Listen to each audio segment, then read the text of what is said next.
If you're wondering how laws are made, and I think it's important to speak to this, because often people go to their Member of Parliament about a law that they feel is unjust and they might want to change, and their Member of Parliament will often say, oh well, there's nothing I can do about that. Of course that's not true. If you sit in any parliament, you're a lawmaker and you can do something about changing the law. Let's use an example. Say you wanted marijuana removed from the criminal code, so that the growing of marijuana on your property and the consumption of it was no longer a crime. What a Member of Parliament would have to do to get the law changed would be to write an email to the Office of Parliamentary Counsel, which is a statutory office, and we would ask them to draft a bill to have marijuana removed from the criminal code. Then at the next sitting of Parliament, you would table that bill at what would be called the first reading. At the first reading, you speak to the bill, you table it, and other members have the chance to hear what you're saying, to hear your case.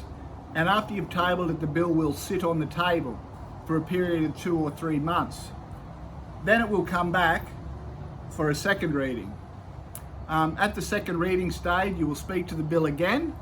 And in that period between the first and second reading, members have had time to properly study it. Other bodies have had a look at it. Maybe a parliamentary committee has been formed to examine the bill. But most importantly for me, the community's had time to provide input and give their views, so their local member knows how they want them to vote on the bill. So then you have the second reading, a vote is taken, and if the bill is passed, then what happens is the Clerk of the Parliament will bundle the bill up after it's been passed and send it off to the head of state, or that might be in a constitutional monarchy, that'll be the King or Queen. In Australia, it'll be the Governor General. It might be a different body in republics, of course, it might be the President. But that is largely a ceremonial process of the head of state signing the bill, and then that bill becomes law at a date that is often defined in the bill itself, so that becomes the law. That's how easy it is to change the law, which is tremendously frustrating. The politicians don't change more of the inequitable laws in this country. Unfortunately, party politicians, Labor and Liberal politicians, when they put their name forward, they say that they'll agree not to move a bill. They'll agree not to do their job as a legislator and only vote as the party directs them. And I've never heard of a job where 90% of people don't do their job and keep getting paid. But that is in essence what happens if you elect a Labor or Liberal Member of Parliament. If you're an independent and a person from the community comes to you, you can move a bill on their behalf, and then it goes. Well, of course you can't get the law changed unless a majority of parliamentarians in the House support that.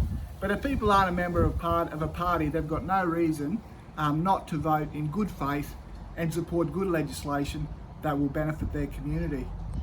So I think that's a really important explanation of how an MP can table a bill, how you have the second reading, the bill then becomes law, and we all hopefully live in a better society because the law's been changed. And there are heaps of things in the criminal code that shouldn't be in there.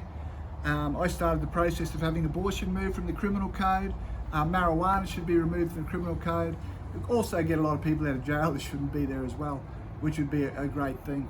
But a lot of things are illegal also are just, historical and should be removed to tidy legislation up. Okay, well, you have a good day, and bye for now.